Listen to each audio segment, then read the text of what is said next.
धन छे तारा मात पिता ने धन छे तारो भाग्य। हेलो गाइस, स्वागत है आप सभी का मेरे आज की इस न्यू ब्लॉग में। तो सुबह के बज रहे फिलहाल 5:30 और मैं आ गया हूँ जिम। तो देखिए कैसा सुनसान जगह हो रही है। तो इधर कुत्ते भी भौंक रहे हैं। फिलहाल दोस्तों मैं आ चुका हूँ जिम, लेकिन अभी बाहर जिम नहीं खुली है।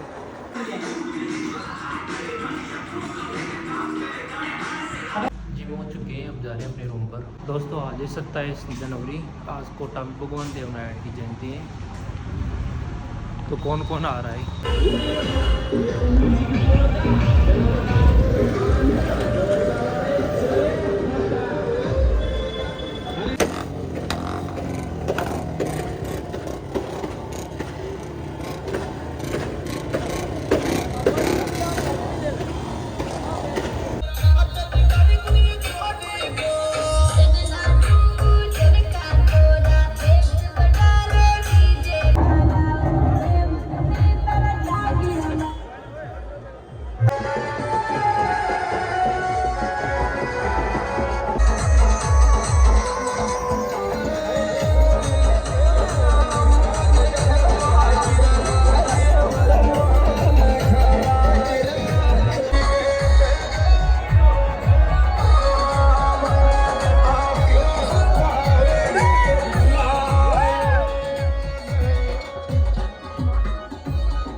मुझे लाने वाले इस समिति के संयोजक संरक्षक सम्माननीय रामलाल जी गुंजल साहब, सभी आयोजक समिति के सदस्यगण, मेरे बड़े भाई और आपके कोटा और हाड़ौती के लाल, जिन्होंने संघर्ष से अपने जीवन की राजनीति की इबारत लिखी, ऐसे हमारे, मैं तो देवनान की कृपा मानता हूं कि गुंजल साहब को का कांग्रेस में आना हुआ। कभी कांग्रेस की चुनाव चिन्ह हुआ था 2 बैलों की जोड़ी, तो धीरज गुजर अकेला संघर्ष कर रहा था जमीन के ऊपर। एक साथी और मिल गया मुझे मेवाड़ से धीरज गुजर और हाड़ौती से प्रहलाद गुंजल। मुझे विश्वास है कि गुजर समाज का जो सपना वर्षों से अधूरा था, उस सपने को पूरी करने के लिए अगर हमें अपने प्राणों की आहुति भी देनी पड़ेगी दोनों को तो देंगे, लेकिन आपके सपने को जरूर पूरा करेंगे।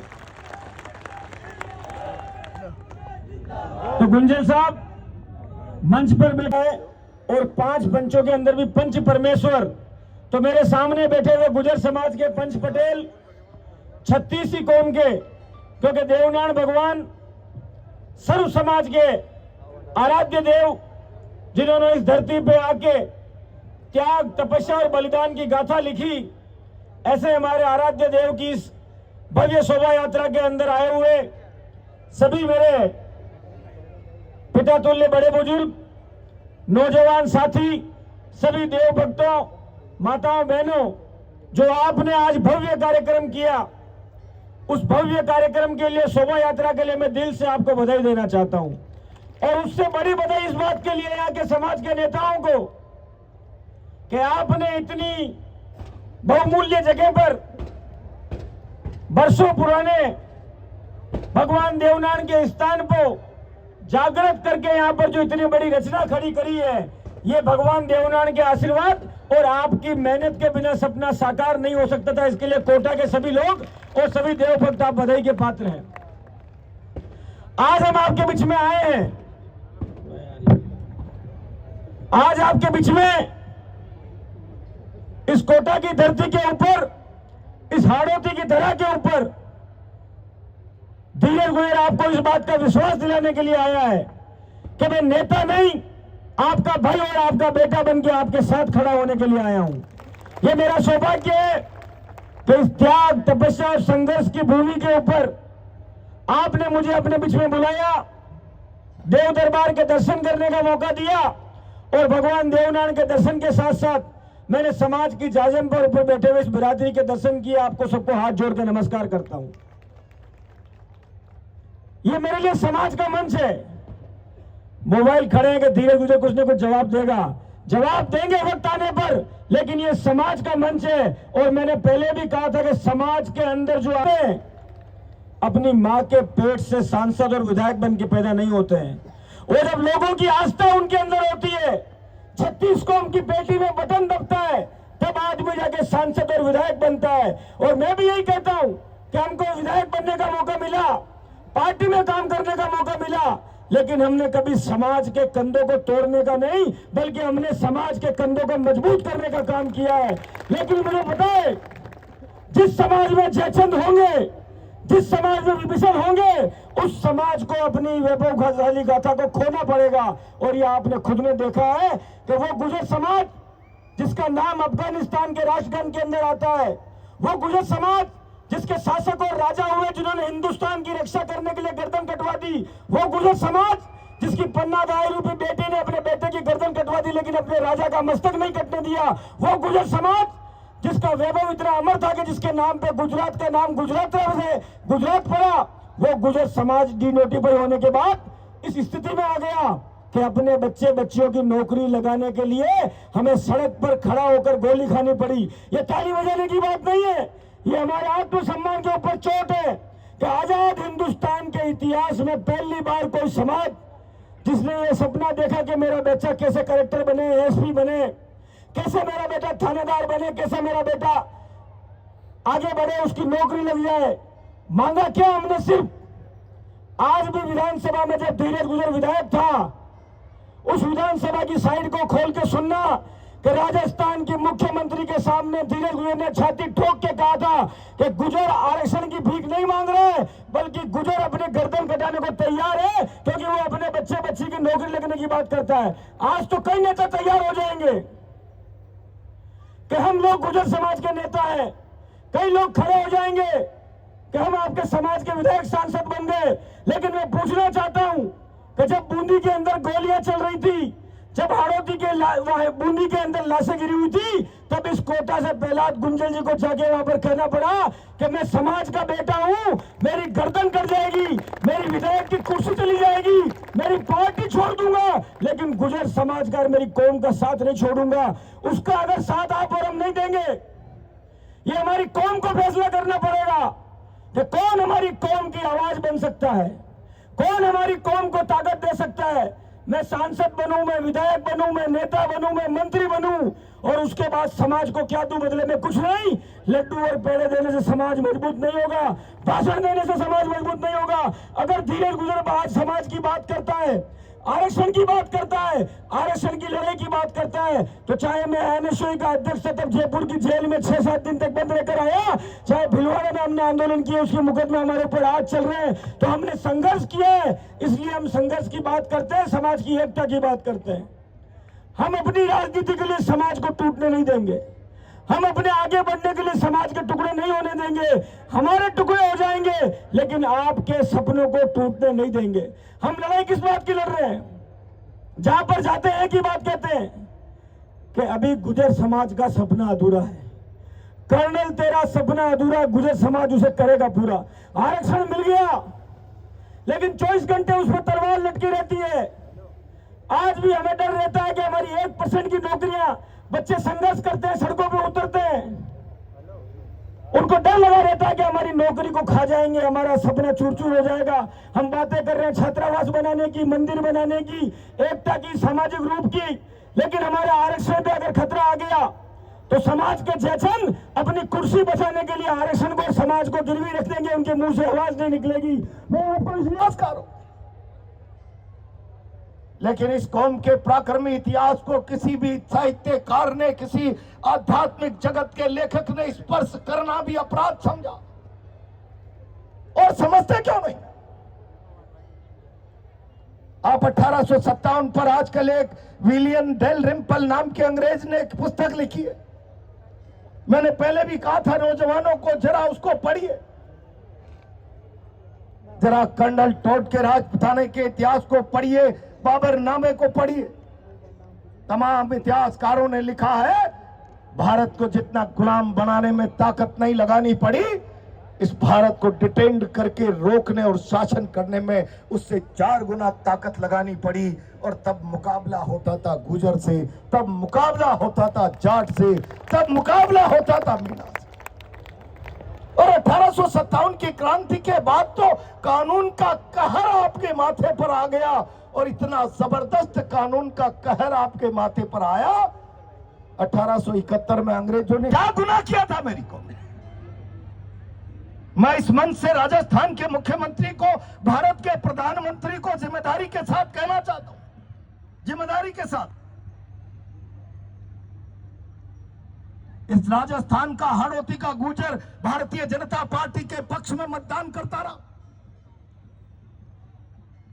पहली बार प्रहलाद गुंजल कांग्रेस पार्टी से चुनाव लड़ा, इसने अपना मत का फैसला अपने बेटे के पक्ष में करना क्या तय कर लिया। आज इनके साथ अपराधियों का साथ सलूक हो रहा है। ये कौन सी नई संस्कृति भारत की राजनीति में प्रधानमंत्री मोदी जी आप लाना चाहते?